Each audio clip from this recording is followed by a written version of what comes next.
Her eyes are red and swollen. She's been crying. She remained inside, and Lindberg came out and spoke briefly to the press, and later they saw Anne being hustled away. And the story went out and was published in a couple of the tabloids that she had suffered a nervous breakdown during the flight. Lindberg was outraged, and he would not forget. When his son, Charles Lindberg Jr., was born 2 months later, no member of their staff would even confirm it. Can you give us any confirmation at all? Do you know whether the doctors were up there today, or whether the son was born as we have already learned? You've got more information than I have. So I didn't see the doctor. I don't know whether there's a baby born here today. As weeks went by, an eager world grew impatient for a look at the Lindberg baby.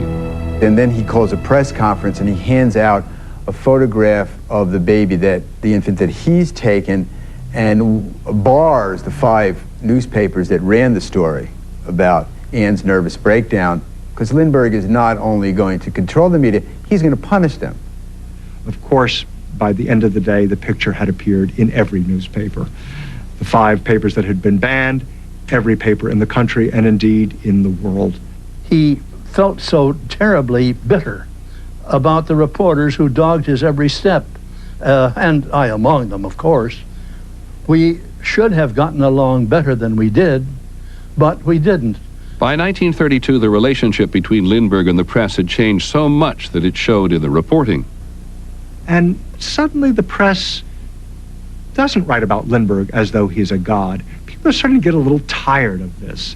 It's that feeling of, well, what makes him so great? Don't forget, we have a depression that has fallen upon the world. People are really going through hard times. And it got less and less pleasant each day to read about those fabulous Lindbergs. For the first time, mixed in with his fan mail, Lindberg received letters making threats against his family. There was plenty of security at the Morrow's family estate, gates and guards to keep the world at bay, but the Lindbergs wanted to live on their own. They began to build their dream house in a very rural, very isolated part of New Jersey that offered them maximum privacy. They called the house Highfields, and even before it was finished, they began to spend weekends there. And they had really only spent maybe a dozen nights there on weekends. It wasn't even furnished yet. They didn't have drapes or curtains up on the windows. It was brand new. On the last Monday in February 1932, Anne awoke to find little Charlie running a slight fever. With the baby too sick to travel, the Lindbergs decided to spend a few more nights at Highfields.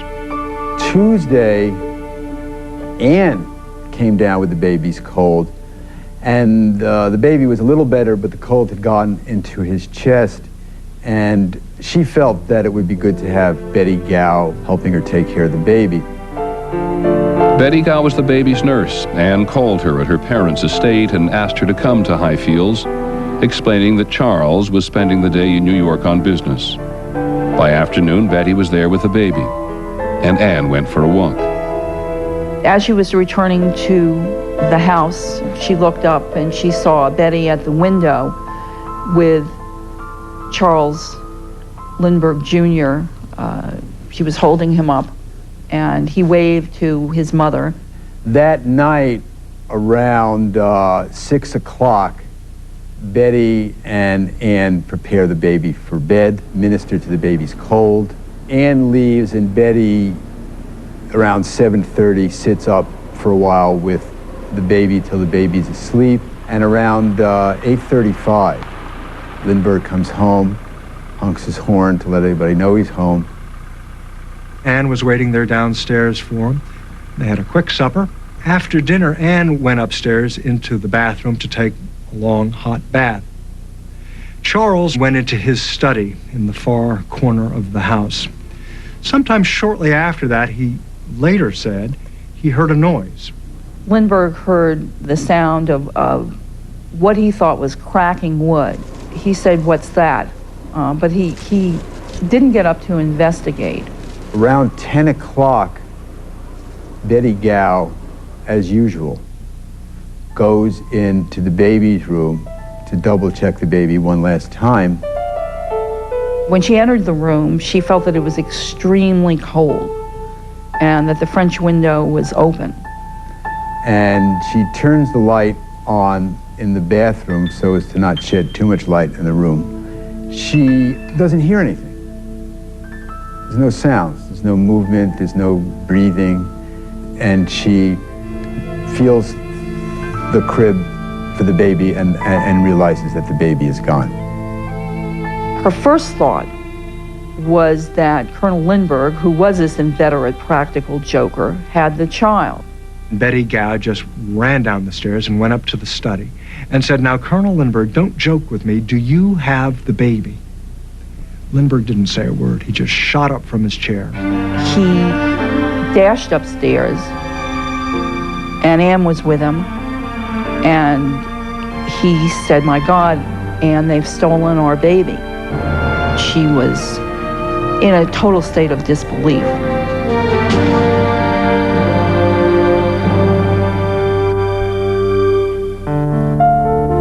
ABC News, Vanished, Stolen in the Night, will continue in a moment. AT&T 00 info. I need a phone number. The mystery bookstore? I don't have a clue which town. Now you don't need the exact location. Found it. AT&T customers dial 00 for directory assistance. Oh, oh, it's magic. You know. When you give a solitaire, you say more. And you say it with more brilliance, more depth, more fire.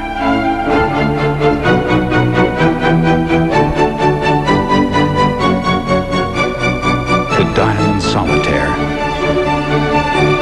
A diamond is forever. De Beers. Fighting tartar, brushing may not be enough. Try the only mouthwash that helps fight tartar buildup. Tartar Control Listerine. It's better than brushing alone. Tartar Control Listerine. What brushing starts, Listerine finishes. Sharing a bathroom with guys is like biological warfare. But at least shaving's easy with new Silk Effects Plus. With guard wires plus a convenient shower hanger. New Silk Effects Plus. Shaving made easy. Want to get back to your pre-pregnancy weight? After pregnancy, I was still wearing my maternity clothes. I had on extra weight that I just needed to get rid of. Dexatrim works all day to help you eat less. I lost over 13 pounds with the Dexatrim plan. Dexatrim, recommended #1 by pharmacists.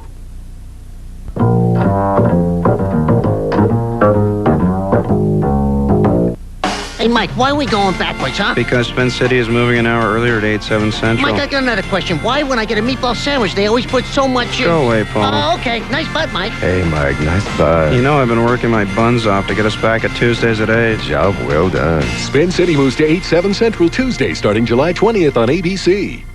Hi, I'm Robert Brooks for the Green Bay Packers. The Family Violence Center provides victims and their children with safety and support. Make a difference. Support United Way.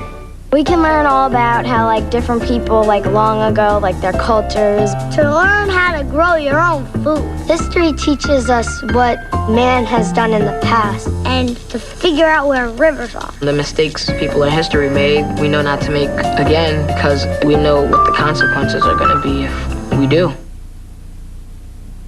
When Vanished continues, police swing into action, and the largest manhunt the country had ever seen sets out to find Charles Lindberg Jr. An incredible web went into place throughout the country. Literally, it became the first priority of every policeman in the United States to be aware of the Lindberg baby. ABC News, Vanished, will continue after this from our ABC stations. It's a brand new subdivision, beautiful homes with local residents ready, willing, and able to move in. But the city is not letting the owners get near it. And coming up at 11, you'll see why their road to homeowner happiness is a mess. Plus new information about one of the necessities of the 90s. It's a possibility that today's cell phone could be tomorrow's major health risk. It's a special assignment only on 7.